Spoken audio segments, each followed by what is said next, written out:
Sexy dans un ensemble noir à manches pailletées, Adriana Karembeu a participé au gala organisé par la femme de Gaël Monfils, Elina Svitolina, qui avait pour but de recueillir des fonds pour les populations victimes de la guerre en Ukraine. Très élégante, la maman de Nina portait des escarpins argentés glitter ainsi qu'un mini-sac en cuir noir. Au cours de l'événement, l'épouse d'Ara Mohanian a pu croiser M.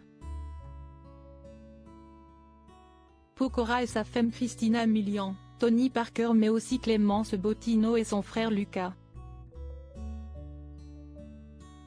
Très remarqué, le frère de Miss France 2020 a passé une agréable soirée avec sa sœur et a même pu profiter d'un tour de magie avec un magicien professionnel. Petit tour de magie sur mon frère.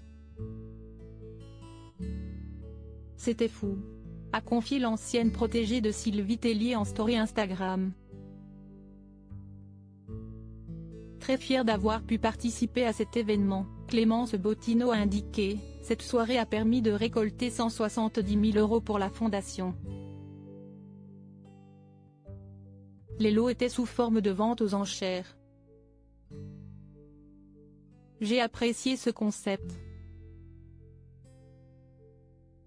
Lors de cette soirée, l'interprète du titre Planète a d'ailleurs remporté la tenue que portait la tenniswoman Elina Svitolina lors de sa victoire aux Jeux Olympiques de Tokyo en 2020.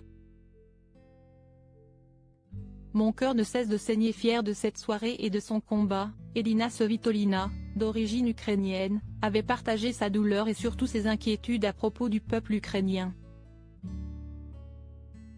En février 2022, elle avait écrit sur Twitter: « Je suis actuellement loin de vous, loin de mon peuple, mais mon cœur ne s'est jamais senti aussi rempli de votre âme.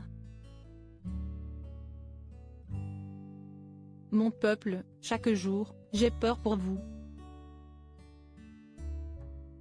Mes yeux ne cessent de pleurer, mon cœur ne cesse de saigner. » Née à Odessa, la jeune femme s'était alors engagée dans un combat afin de récolter des fonds pour aider son pays et avait regretté qu'il n'y ait pas plus de personnalités s'engageant dans ce combat. « Je pense que la communauté du tennis devrait faire mieux. Par le passé, quand elle s'est mobilisée, nous avons résolu certains problèmes ou les avons portés à la connaissance du monde.